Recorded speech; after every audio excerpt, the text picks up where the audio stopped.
Amy Jo Kim, she's going to talk about smart gamification today. Super to see you. Thanks. Thank you. All right. Hello. Oh, good. The mic's on. So I'm going to give you a quick run-through of how a game designer thinks about gamification. And rather than arguing about what's good and bad about it, I'm just going to give you an approach and some smart tips for doing a great job applying gaming principles to whatever it is that you're working on. I did a slight revamp of this talk, and I'm going to talk specifically about building sustainable social systems, which is part of gamification. This really comes out of my background. I'm a social game designer. I've never worked on a single-player game. I worked on games like Rock Band, worked on the multiplayer web-based aspects of The Sims, and I'm currently working with companies like the New York Times and Netflix to apply gaming principles to what they're doing. But I'm also a musician, and so a lot of my approach comes out of my personal experience playing and creating multiplayer experiences. Gamification, as we know, has a lot of different faces. It can look like Nike Plus, it can look like Chore Wars. There's no one right way to do it. There's no one right approach or way to make gaming work. It's definitely not magic dust that you sprinkle on anything. I think we've all learned that at this point. But I think gamification, as Robert talked about earlier, is an overhyped meme that's actually masking a much more important and larger trend. And that's really what I'm here to talk about. And that larger trend is what Will Wright, the creator of The Sims and SimCity, one of the most brilliant game designers I've ever worked with, he calls a game an explosion. And what he means by that is that games are achieving new levels of ubiquity and variety. The forms are exploding. Look around Casual Connect, you will see this in action. What will games look like next year, the year after? We don't know. It's changing rapidly. They're everywhere, and everyone is a gamer. If you talk to people, they won't call themselves a gamer, but they might play Angry Birds, or maybe they've played a little Farmville, or they've even played Foursquare. This is the world we're now living in.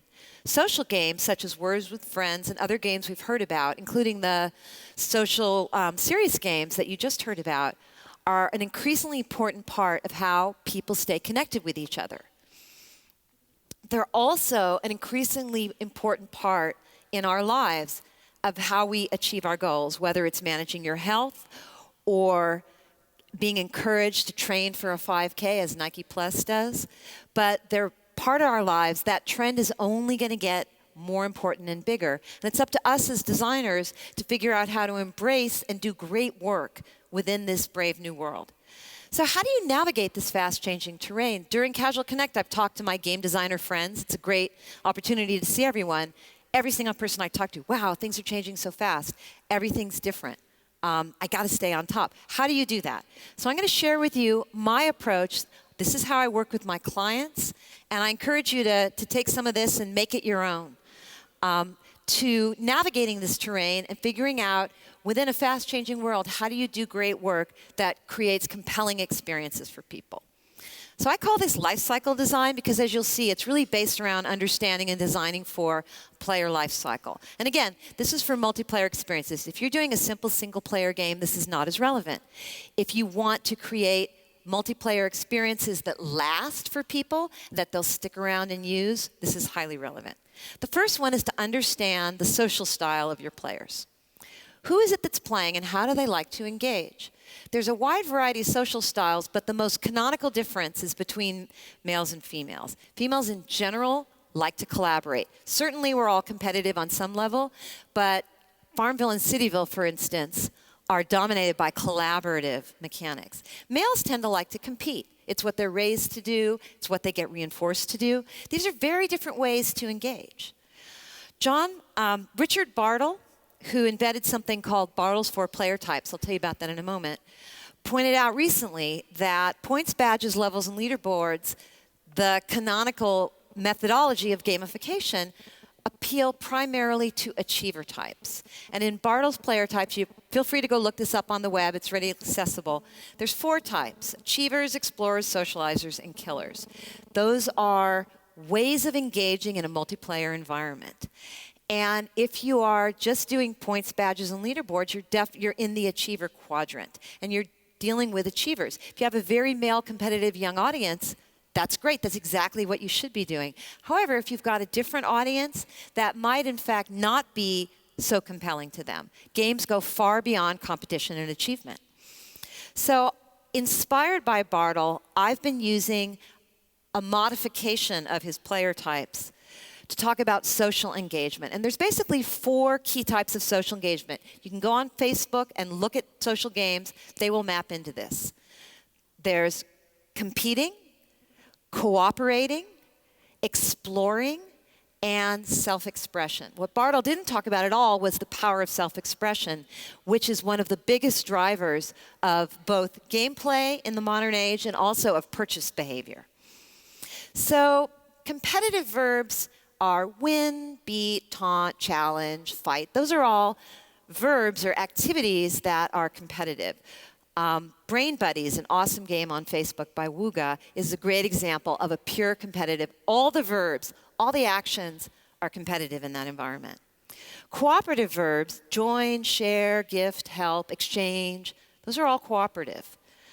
Cityville is a very good example. There's a light competitive, but you're really competing with yourself to get ahead and cooperating with others, which has been one of the big insights that's unlocked a lot of power and riches for Zynga. What can you do on the leaderboard? You can visit or gift, and there you go. Exploration verbs, view, read, search, collect, curate, complete. Those are all the verbs that are going to appeal to someone who's an explorer, someone who likes to explore their environment. They're going to be a bit less social, but very much engaged with the content. So one of Foursquare's latest updates, which was the Explore tab, is right smack in the middle of this. And if you look at Foursquare, you can see that there's in addition to the competition that you see for mayorships, there's a lot of mechanics that are designed to appeal to and motivate Explore types. And then there's expressive verbs: choose, customize, layout, design, dress up. ModCloth, which I'll tell you more about later, is a good example of a system. It's not a game, but it's a game-like system that really appeals to that type. So I encourage you to think about, for whatever project you're working on, what are your social engagement verbs? If you go on to SlideShare, I've shared many slideshows that give you templates for thinking about this. You can map a bunch of different verbs. Go ahead and do this. Circle the ones that map to whatever you're working on, and then say, does that match who I'm targeting? And that'll start you off on a really good foot. The second one is to design for 3 key lifecycle stages. So this is a very simplified version of a player lifecycle. This will apply to any service system. It can be a game. It could be another kind of online service. For instance, eBay is an online service. And of course, the lifecycle is a continuum, but these key stages are incredibly useful when you are deciding on your feature set and deciding how you're going to set things up. So you have onboarding for newbies. We're familiar with that. You have a habit building stage, which is what we call the grind in gaming. What is it that's going to actually build your game into a daily or weekly habit? And then you have mastery. The 2 to 5% of your players, your enthusiasts, who really get into it. The punchline is that they have different needs, and if you can think that through and design for the player life cycle, you are one step on your way to building a sustainable social system. Ralph Koster, who unfortunately is speaking in another room right now, talks a lot about learning, fun, and mastery. And in a game, learning is fundamentally what the drug is. Even if it's something very lightweight, like learning to do match 3 in Bejeweled. One of the things missing from a loyalty program that differentiates it from a game is that in a loyalty program, you're not really learning anything interesting. You're not learning a cognitive or perceptual skill that changes you in some way. In a game, at least in a good game, you are learning something that's new and different. So these life cycle stages each have a different thing, different focus on what they're learning. Newbies need to learn the ropes. I'd encourage you to think about not just the first visit for onboarding, but the first 1 to 2 months of experience. What can you hold back? What can you teach people? What is the arc of learning for a newbie, such that at some point they feel, yes, I know the ropes, I know how this works. Regulars, that is people who have learned the ropes and they've gotten engaged, to keep them engaged, in general, the most important thing is fresh content, activities, or challenges. They need something that keeps them coming back. It can be other people, it can be challenges doled out by the system. It can, leveling and points help you with that, but it's really that series of fresh things that pull you back. Enthusiasts or experts, more than anything else, need something that's exclusive to them, some sense of recognition and impact that they can have on the world. And you can see all of these in a lightweight way in something like Foursquare, but in a game, especially say in an MMO, you see much more of this. So think about that life cycle and how it applies to what you're working on. Pro tip for those of you a little more advanced, create an elder game. It doesn't have to be when you launch, but really think about what that is. And what that is, an elder game is, what can your most avid, enthusiastic players do that's different than what other folks can do? One of the great challenges for Zynga now, with Cityville and Empires and Allies, et cetera, is to create an elder game, something that's actually different. And I know that's something folks are thinking about and working on. Even if you're doing a very simple system, if there's some way that you can identify, leverage, and power those enthusiasts, and ideally feed their energy back into the system, you will be, again, another step toward building a sustainable social system. The third tip is to put PERMA into your engagement loops. There's 2 core ideas there. Let's unpack them. PERMA is an idea from positive psychology. Martin Seligman is the founder. Again, there's lots of info on this. Encourage you to go out and look at it. But he identified several key factors that are common in people that report happy lives, that report self-identified happiness. Positive emotions, one obvious one. Also, engagement or flow, relationships, meaning, and accomplishment. Sounds like a recipe for a good game, doesn't it? So this is a good thing to keep in mind. The positive emotions part is particularly powerful. Games are great at engendering positive emotions in people. Fun is but one of many emotions. Gamification doesn't mean making it fun. It can. It can also mean enhancing the feeling of trust and security. It could also mean enhancing the feeling of discovery and delight. There's many different positive emotions. Ask yourself, what positive emotion is the core of what I'm trying to design for? And then think about, in a disciplined way, how you would elicit that. So here's some examples. So in Farmville, there's a real sense of visual pleasure in planting and harvesting crops, and also a large sense of self-expression. What do you choose to plant? How do you lay it out? A lot of game designers were confused by Farmville, but in fact, if you look at it and you look at who's playing it, it's very clear what kinds of positive emotions the game is going for. Look at Foursquare Explore tab, the recommendations. That's a very different feeling. It's serendipity. You show up somewhere, the line is too long, you pull out Foursquare, you see, is there anything else nearby that somebody in my social circle has recommended? That's a positive emotion. It's not necessarily fun, but it's definitely fulfilling a need. And if you look at Amazon and squint your eyes and turn your head sideways and say, how is this like a game? Look at the way Amazon messages you over the course of your experience. They keep you informed and they build your trust. They tell you when something's shipped, et cetera, et cetera. If what you're trying to do is get people to make your store their go-to store for online shopping, it's not about fun. I mean, it might be if you're doing, say, Shoe Dazzle or something. It's much more about trust and feeling like, yes, this is the place where I'm going to go and I don't have to worry. So those are some examples of positive emotions that can be in the center of your loop. The other thing is to talk about what an engagement loop is. I only have a few minutes, but very briefly, every online game has some kind of engagement loop where there's an activity you're involved in. And ideally, if it's a game or a gamification, you're making some kind of visible progress. As Nicole said earlier, if the player doesn't see it, it didn't happen.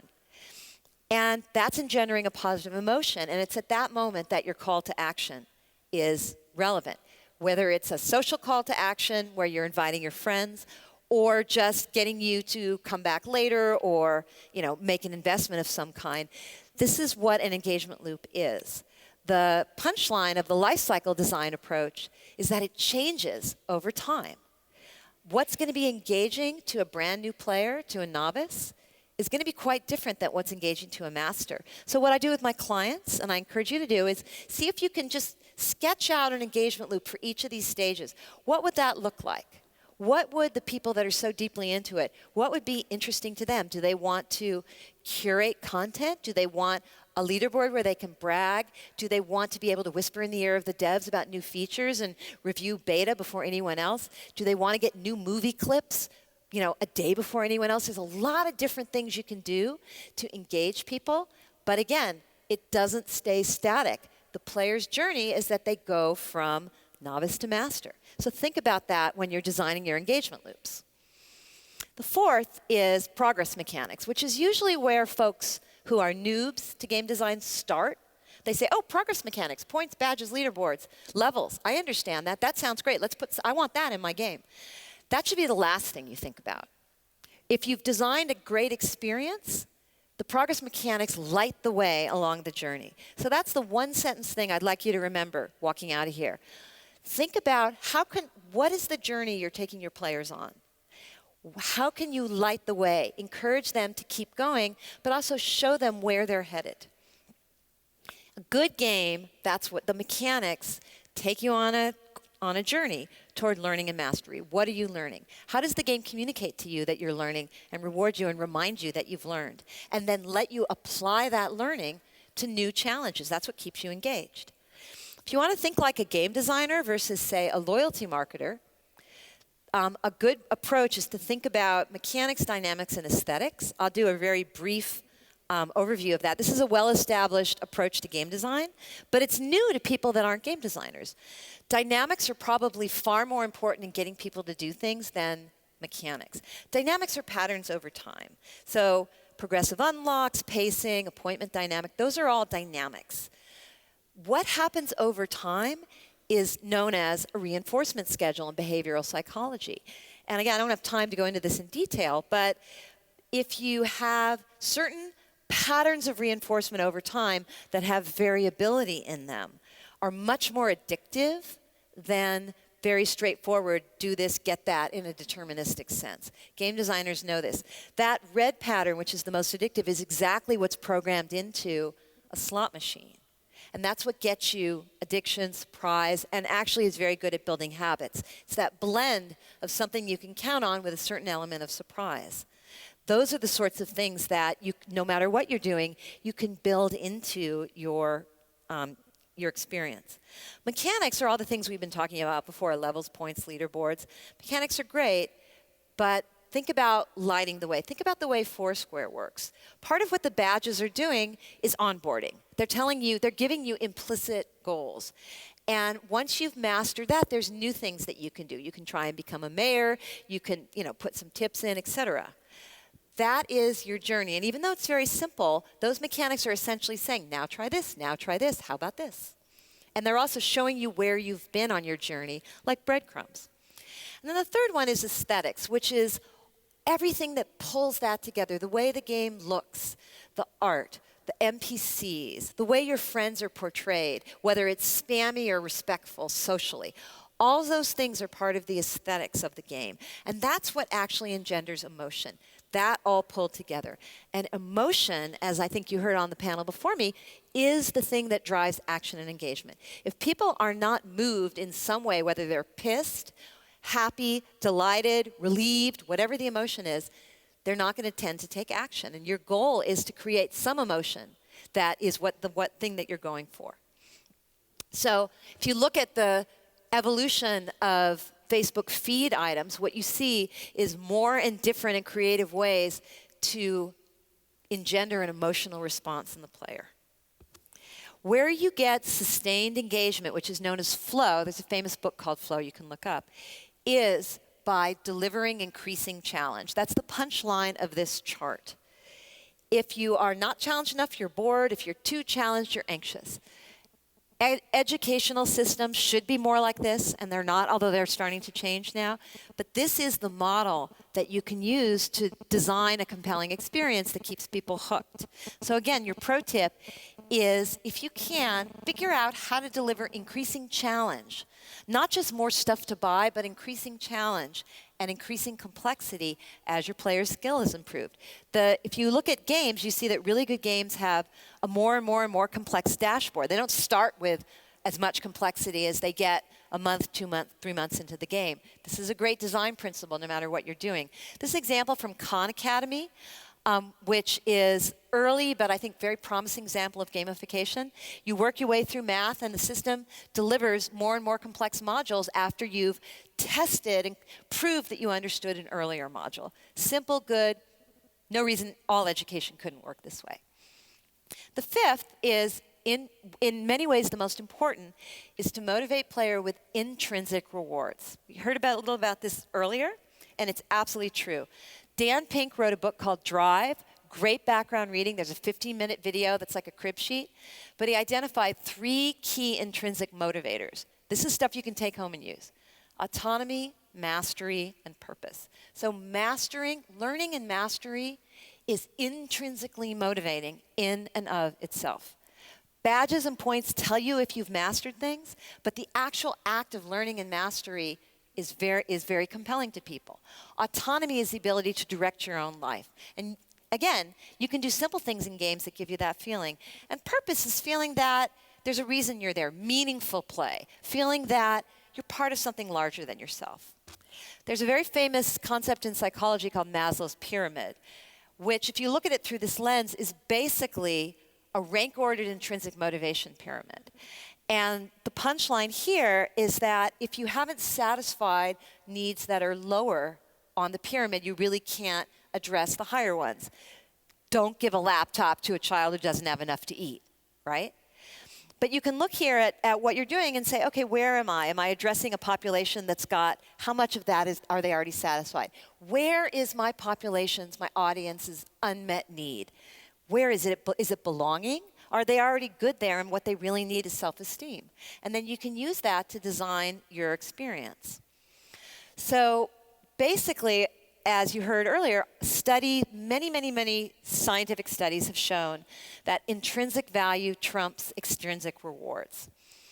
And so figuring out what intrinsic value you're going for is very powerful. What extrinsic motivators are very good for is task completion. The LinkedIn progress bar is a great example of that. LinkedIn's not a game. They threw a progress bar in, and in fact, they got lift in profile completion. But as we heard earlier, that doesn't actually get you to sustained motivation. What gets you to sustained motivation is something that's important to you. A simple thing that Nike Plus did was, it's basically a single-player game, but it shows you how everybody together accomplish certain things. Think about a breast cancer walk. It's not just you, it's you with other people in service of a larger goal. If you can introduce that concept into your games, you're, again, another step towards sustained engagement. So the pro tip there is to use feedback and rewards to support an intrinsically motivating activity. This is a dashboard for young drivers from a British insurance agency. And they actually monitor how you drive and lower your premiums if you drive safely in things like going around corners. And it's really just a dashboard and feedback. It's been incredibly effective so far. Quick case study, ModCloth. How many of you have ever seen or heard of ModCloth? Okay, so ModCloth is not a game, but has a very interesting system. Let me tell you how it works. I think this is a great approach to smart gamification. I think there should be more systems like it. It's a big win-win. The players and their social style are very much expressive. They're young women that have the time and money and interest to express their identity through cute clothes. The business need they had was mitigating inventory risk, making sure that they would buy stuff that would actually sell. So what ModCloth did was introduced a system with a core engagement loop where you can vote on what you like, stuff that they didn't yet order, but that they thought was cute. The buyers come in, they take stuff they liked but weren't sure they could sell enough, introduce it into the system, voting starts, pick it, skip it. You can vote on clothing and, importantly, comment. And then after 2 weeks, they close it. They pick the winners from that batch. There might be 100, 150 pieces of clothing. They pick a few winners, the ones that got the most votes and the most comments. And they order an exclusive run of it for ModCloth buyers. Here in this system, these are the key engagement verbs. You can see that they're clustered around the expressive quadrant with a little bit of competing and exploring, and that's good. That's exactly what it should be. That's who their audience is. So ask yourself this: what can my players learn and accomplish by playing this system? What ModCloth does is they create a crowdsourced custom clothing line inside of their boutique by doing this. Together, that's what players are doing. These objects wouldn't be for sale unless they got in there and voted on them. They're serving, even though it's simple, a larger purpose altogether, highly collaborative. What did ModCloth learn and accomplish? Even more important, they actually found out by running the system for over a year that it wasn't the most votes that caused things to sell out. It was actually the items that had the most discussion and arguments and passion in the comments that ended up selling out when they introduced them on the site. So they're now revising their game and their algorithm with this new business insight about their players. So I hope that this quick overview has been useful to you, and I hope you go out and build some sustainable social systems of your own. Thank you very much.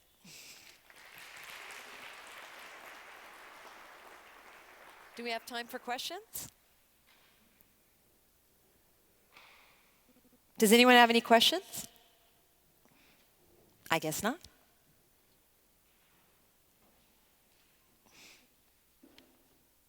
Oh, there's one.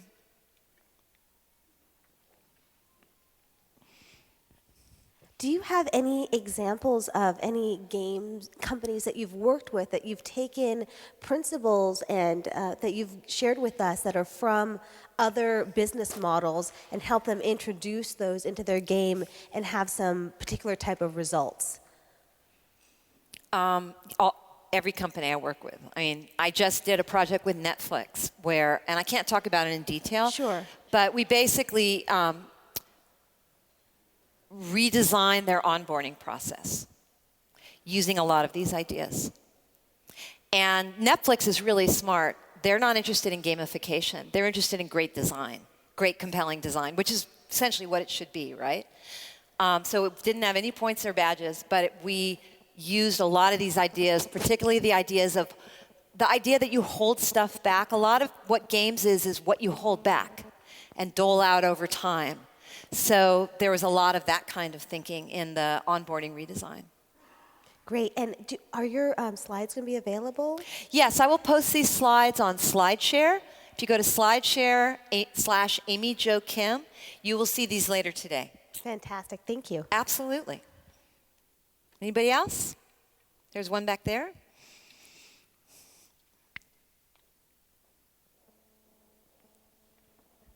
Have you had any experiences or do you have any recommendations on working in an environment where your players or your users are more used to extrinsic rewards, and how do you start to move them over to intrinsic value? So give me an example.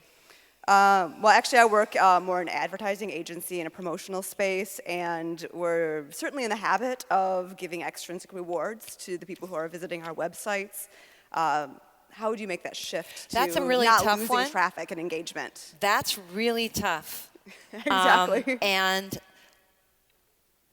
I think that the process I've shared here, which is really understanding what motivates your players and understanding if they have an unmet need, is step one.